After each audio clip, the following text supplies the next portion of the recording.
have here are the shanks we just took off. So these are they're the wide shovels for the chisel plow. We took these wide ones off and we're putting on some narrow shovels that have wings on them. So these are what we use when we work up the spud ground. It helps loosen all the soil down where the seed potato is going to go. So we are in the process of switching all the shanks over to the different shovels that work the ground up a little bit better.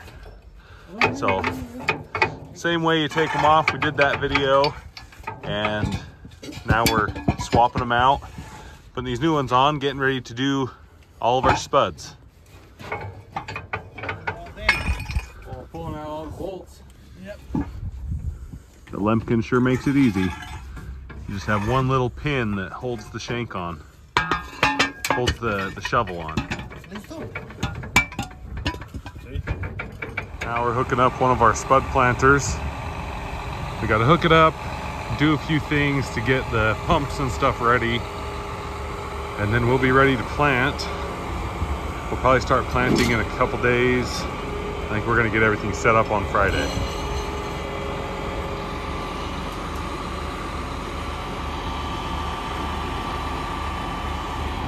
We got one planter all hooked up and ready to go. The other tractor, we still have to put the duals on and everything, so it's going to take a little longer. Now we are putting the duals on our 8330. That's the tractor that will run the Dammer Diker. So we got to get that ready for spuds. And then that tractor will be ready to go. Lots of stuff to get ready.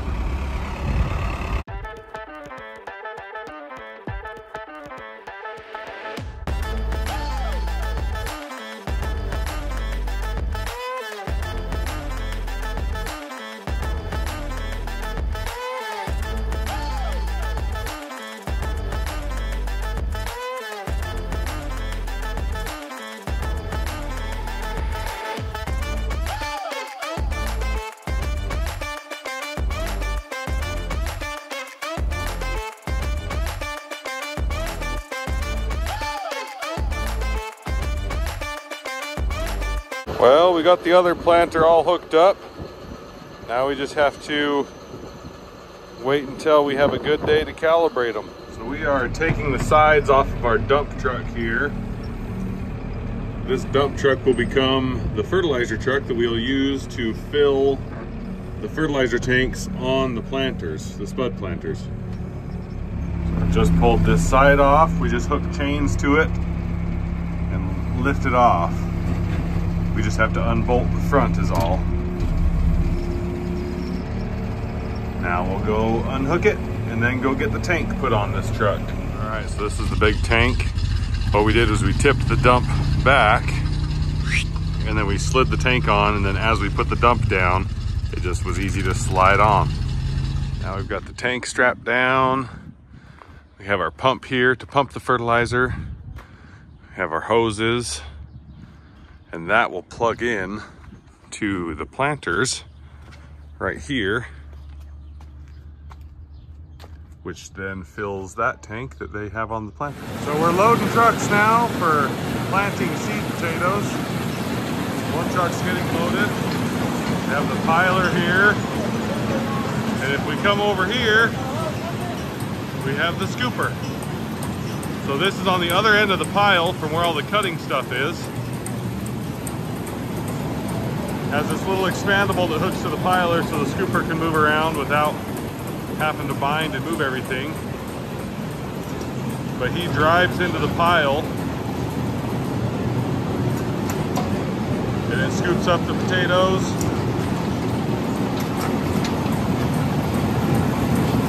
And they go up onto the piler, which goes into the truck. We just barely started, so we have a lot of potatoes to plant.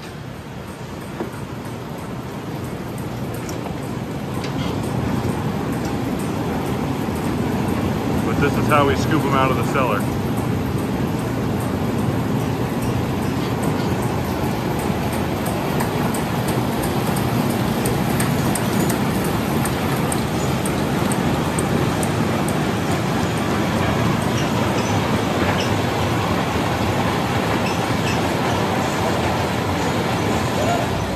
out here now, loading planters and about gonna start planting potatoes. This is how we load them. We have our big loader here, and we just unload one of our 10-wheeler trucks into the bucket, powered by a generator that's on a pickup.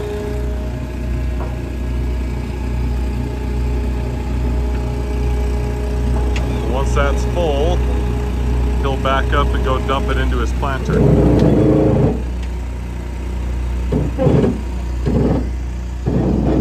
Over there we have our fertilizer truck to fill them up. Right now they're both full.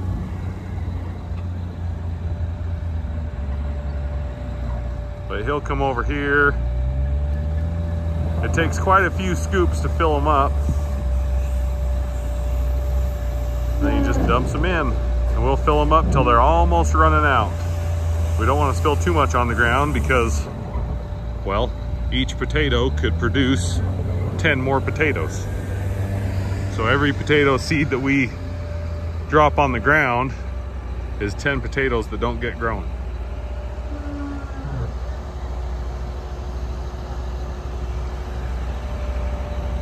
Now the fertilizer, we're not filling them up right now, but when they do, they will plug into this line here,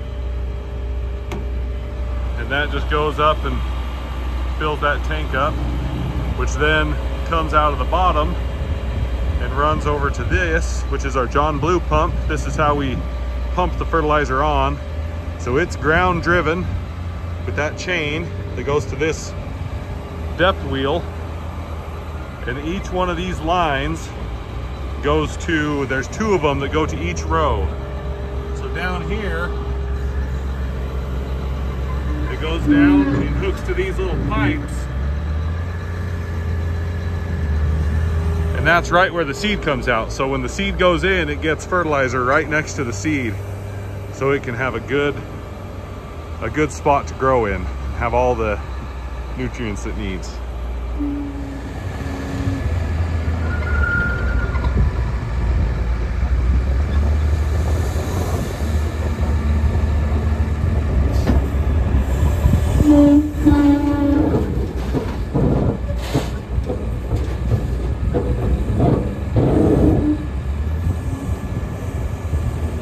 Almost full. A couple more scoops and he'll be full.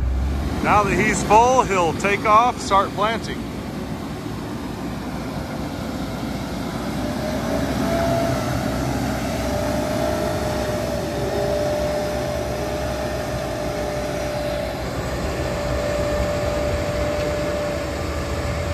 He can do about 3 rounds.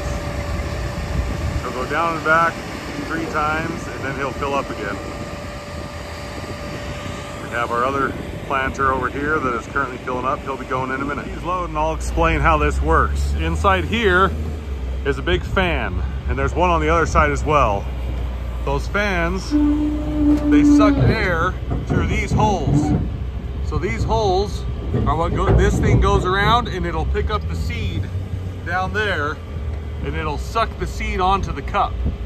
And then when it comes around, so one of the fans provides suction, the other one is this one, and it blows them off. So when it goes around down there, it blows them off and they drop onto the ground right there.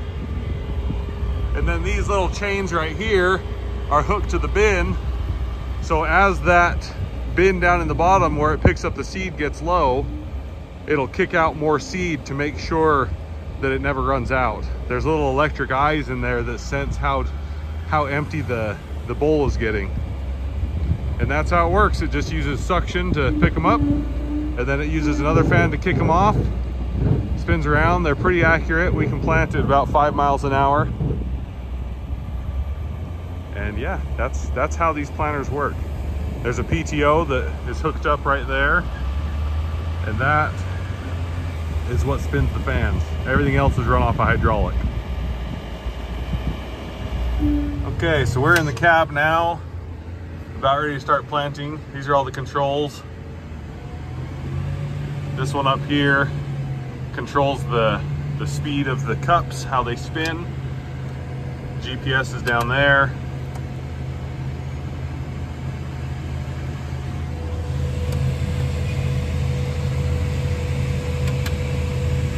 See how the seed is stuck to the cups like that? That's the suction that's pulling them onto the cups and holding them there.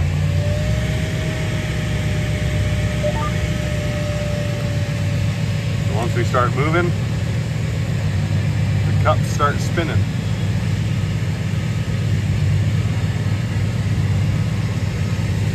You can see the seed, it picks up the seed. Then you can also see the chains that slowly turn and drop more seed in as the bowl gets empty.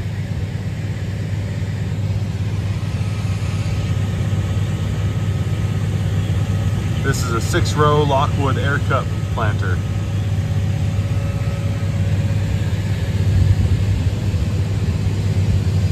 You can also see that John Blue pump over there. The chain's turning and that thing's pumping fertilizer to each row, making sure they all have good fertilizer for growing.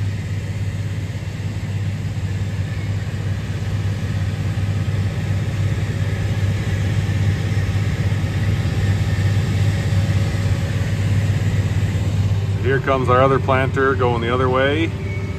Planting with 2 planters, you can plant a lot of acreage in a day. We're running a relay. He's winning. Yeah, Josh is winning the relay race.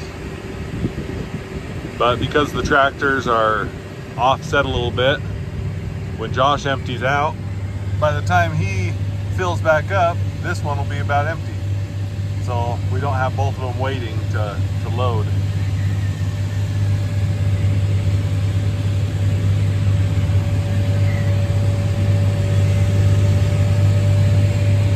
All right, Christopher's going to explain the seed spacing. All right, so what we're shooting for, with how many sacks of seed we're able to get 28,000 sacks of seed to plant on 1,200 acres of ground. So roughly that comes out to 23 sacks, 100-pound sacks of seed per acre. So we have to figure out on these 6 rows how far apart to space each seed piece. Well, our average seed piece was 2.4 ounces. So if you figure out how many ounces is in 1 pound, it's about 6.5 pieces of seed per pound. So that comes up to 666 seed pieces in 100 pounds. So if you times that, we got to put on 23 sacks of that. So we got, I want to say it was like 15,300 seed pieces per acre. And then that being said, then we just figure out how far apart you have to space them. We do have a little chart that shows us to plant that much. It's about 11.5-inch spacing on the seed pieces. So that's what our target is right now with those seed wheels, is to place every single seed piece at 11.5-inch spacing, and that should get us the 23 sacks per acre and use the exact amount of seed that we have bought to plant on the 1,200 acres. But if you're off just a little bit, like for instance, if we were to plant accidentally 1 sack less per acre, we would end up with 1,000 extra sacks, or 1,200 extra sacks at the end of planting, which would be like 2 full semi-loads of seed. And so it's pretty important to be right on. The same thing goes the other way. If we plant 1 seed like 1 inch farther apart and do 1 sack more per acre, well, we'll run out. We'll have 2 semis load, or 1,200 sacks of seed left over, which equates to probably what, 25 acres of seed that we would have to get extra. So it's really important that we plant it right at our target rate of 23 sacks to the acre, or 11.5 inches.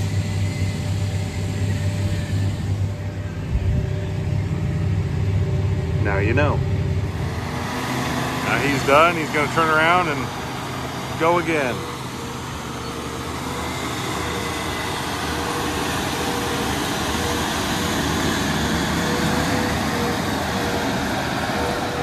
set down these wheels in the back and the 3-point at the same time, so it's nice and level.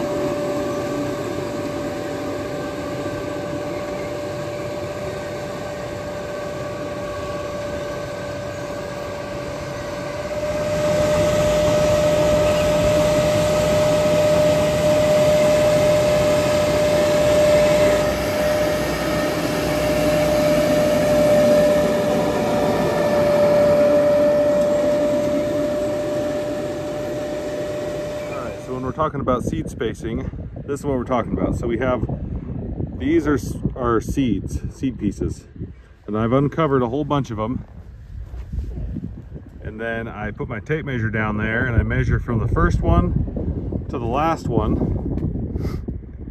and then I subtract one because I'm just trying to get the spaces. So I take how many inches it is from the first to the last and take the spaces in between and divide it. So in this case, it was 121 inches that I uncovered from first to last, and there was 11 spaces. So that's right at 11-inch spacing. Take 121 divided by 11-inch spacing. And we're shooting for 11 to 11 and a half, right in that range. So I think this is okay, but I need to keep checking. So here we are driving the tractor again at night. This time I'm not planting wheat, we are planting potatoes. Over here you can see our GPS screens guiding us because we can't really see where we're going. It's just kind of a long, dark highway. We can see our rows right here, make sure that they're working okay. If you look back here, you can see each one of these rows. This is what we're looking at. Making sure there's potatoes on those rows. Got to move around a little bit to see some of them. At night, we have to rely a little bit more on our gauges. Making sure all those rows have numbers and are moving and not stopped on 0 or 8. Anyway, this is a little bit of us planting at night. I think it's just getting close to 10 o'clock, and here we are. Good scenery. The race is on. Let's see which planter makes it to the end first, between the tracked machine and the wheeled machine. Josh in the wheel machine going 5 miles an hour. Trevor in the track machine going 5 miles an hour. I bet you they're not gonna gain on either one of each other. We'll see as they pass us here in a minute.